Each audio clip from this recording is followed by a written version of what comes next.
The show starts in 10, 9, 8, 7, 6, 5, 4, 3,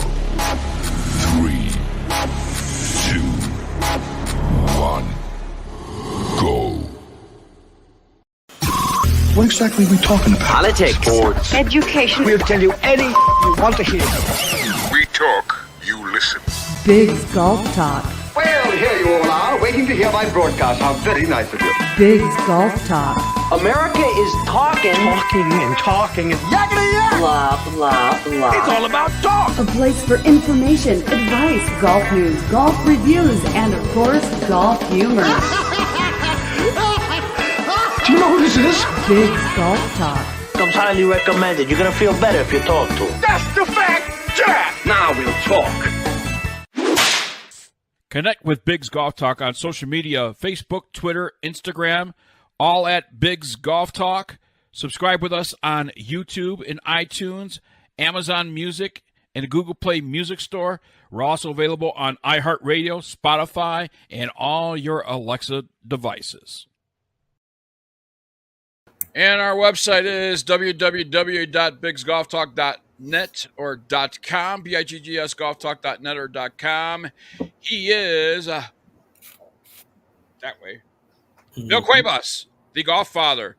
And she is, that way, the golf diva, Amanda Sensor, here on Big's Golf Talk BGT 2.0. Welcome in, everybody. Good morning, boys and girls. We're going to hop right into it.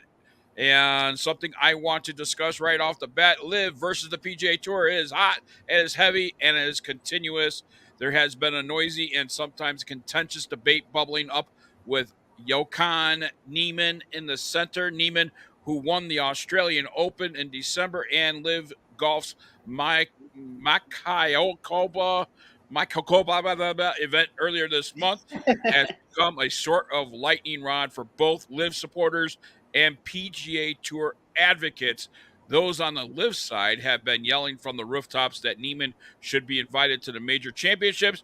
In fact, the first thought on Niemann's mind after beating Sergio Garcia at Mayakoba was, I'm not in the majors.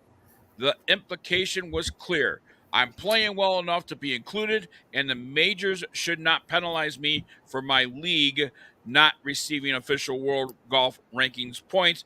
As you may know, earlier this week, it was officially announced that the OWGR says no to the LIV Golf League.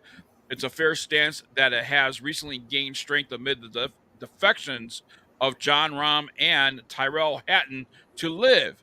Rahm brings a gravity to the league that it did not previously possess, and no matter how you feel about guaranteed contracts or OWGR points, it's difficult to ignore a player who is regularly beating Rahm, Hatton, Brooks, Koepka, Dustin Johnson, and Bryson DeChambeau. And ladies and gentlemen, this is Big's Golf Talk. And your thoughts, Bill Cuevas? I don't know.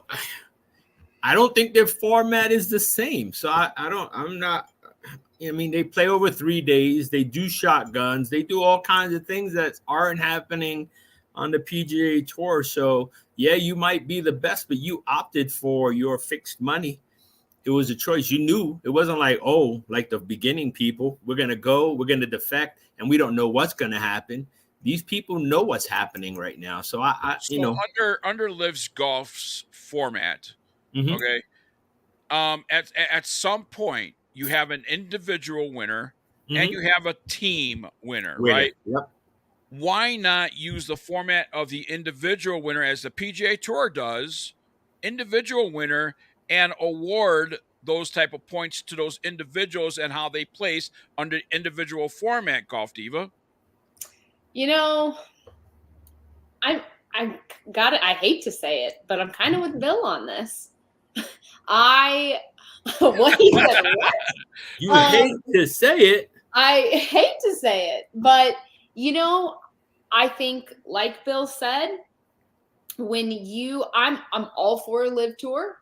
I'm all for what those guys chose. I've been a supporter since day one. You stay true and you do your thing. But then when you go, you can't also look over your shoulder the whole time wanting to maybe keep one foot in. And it's like, PGA made their decisions, Liv made their decisions. And so if PGA Tour is making the decision to keep it very clean slate and off, I think I got to go with it. And you all know, I don't know if you guys can see that, but that was Greg Norman's post, and everybody in green is part of the Live Tour. Yeah. So as you can see, if you did it that way, absolutely. Sure. But is it a level playing field?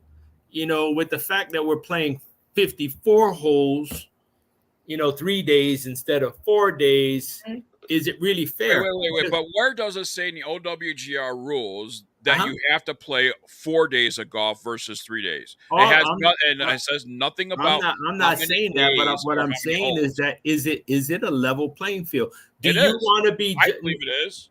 Well, you got the same caliber of players playing on Live Tour that you do the PGA Tour, if not better.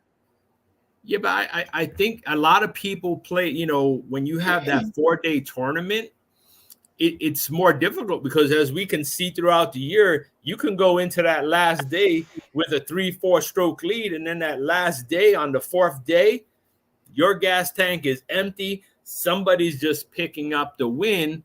And then they go. If they base it on the scores on 3 days across the board, is it fair? If you play 3 quarters in basketball instead of 4 quarters in basketball, if you see who's the winner in the 3rd quarter and who's the winner in the 4th quarter, does it really make sense? Well, I don't know. I think that Live. So while I feel very strongly about I was very supportive of those people that pioneered and said, what, absolutely. I'm going to take risk. I'm going to set it up for my family. I'm going to go do this. Absolutely.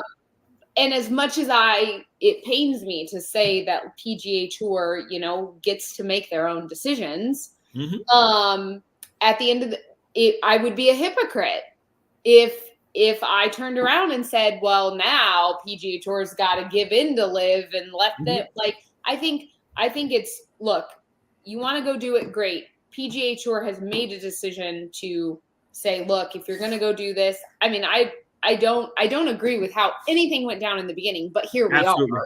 We are. Right. So it's now that we're here, you can't try to keep one foot. I wouldn't want anything to do with PGA Tour. If I went to Live, why would I want? But I get it. It's a major, it's going towards your work and your health. But you knew that when you left, that this was probably going to be severed. Well, and these guys, we saw last year that some of them got to play in some events that they were exempt from and everything like that. For one. Yeah, exactly. Do we see more like that? If you don't play, do you have, like we discussed in previous shows, do you have a road back to the PGA? Is there a way for them to play both? We know when Liv originally set up intentionally, they set up their events to coincide with some big PGA Tour events. Do maybe instead of having this, fight, maybe they can pull away from that, and maybe those guys can play in those events and get their points. Because if they're as good as they are, most of them don't have to play, a full thing, right? A full season. And Live Golf, they're putting right on top. You have new football leagues that are coming out. The XFL joined another one. They're not conflicting with the other ones. They're trying to okay, there's enough in this world to go around. Well, I think golf could do the same thing. If they do something and they back up a little bit where the guys can play their Live Tour, but they have to participate just like everybody else does on the PGA Tour, play X amount of events. Well, here's the thing. The PGA Tour has a stick stuck up their behinds, and I'll tell you why. Because if this is a USGA event, guess what? The Live golfers can qualify and can play in it. USGA has not banned them. Just the PGA Tour has banned them from their major events. If this is the Masters, PGA Tour doesn't have any to say about the Masters. Masters do their own thing, and you're going to see some invites. You think the Masters are going to exclude John Rahm? Hell no. Nope. Dustin Johnson? Hell no. Yeah, but these are private events, and that's what I'm saying. I also think that they, in the beginning, thought they were going to try. Right. And then realized what a detriment it was going to be. Like I said, from the beginning, this should have never been an issue. It should have been very I don't know what they were doing. Yeah. Well, the PGA Tour is still going up against Liv, not wanting to talk about, a settlement or, the terms. Yeah, right. With this whole, PIF thing. And it's, so yeah, I know there's a lot of people that are pro PGA Tour, and that's fine. I'm pro golf. If the PGA Tour is having a good event, I'm going to watch that event. Right. If the Live Tour has a good event, I'm going to watch that event. And like we talked about before, the Live Tour, as far as the audience goes and TV market goes, that's a growing issue. The PGA Tour was never on public TV, when it first started out. Right. You had to actually. They've come a long way, but right. Is it because of all the support that they have from the PGA Tour in the past? Because, when the PGA Tour came out, nobody knew all these players. Then comes along Tiger Woods. And even to this day, if Tiger plays however he plays, he was losing by God knows how many strokes. And we still just saw Tiger Woods on the TV. And you know what? Tiger has now come out, and Rory has now come out, who the biggest two anti-live people there was, and now has made a U-turn about how the players should be treated from the Live Tour, and said there should be some kind of gateway, for them to transition if they should not be playing on Live anymore. Right. Well, and that also comes from the two guys that were starting their own league, and had the likes of John Rahm on there. And John said, "No, I can't do it. I got family issues." And then less than 10 days later, he signed a $umpteen million contract with Liv.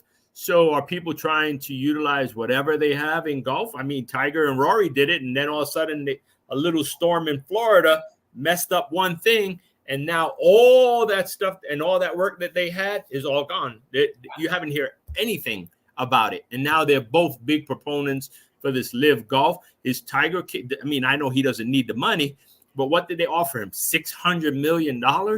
Some crazy if I was a PGA guy, I'd be pissed that I didn't take the offer. Here's something I'm going to start right now. I'm going to be the first one to say this in the media. Just recently, Charlie Woods attempted to qualify for the next tournament, PGA Tour tournament, and didn't make it. I wonder if somebody on Live Tour or a Live team offers Charlie Woods.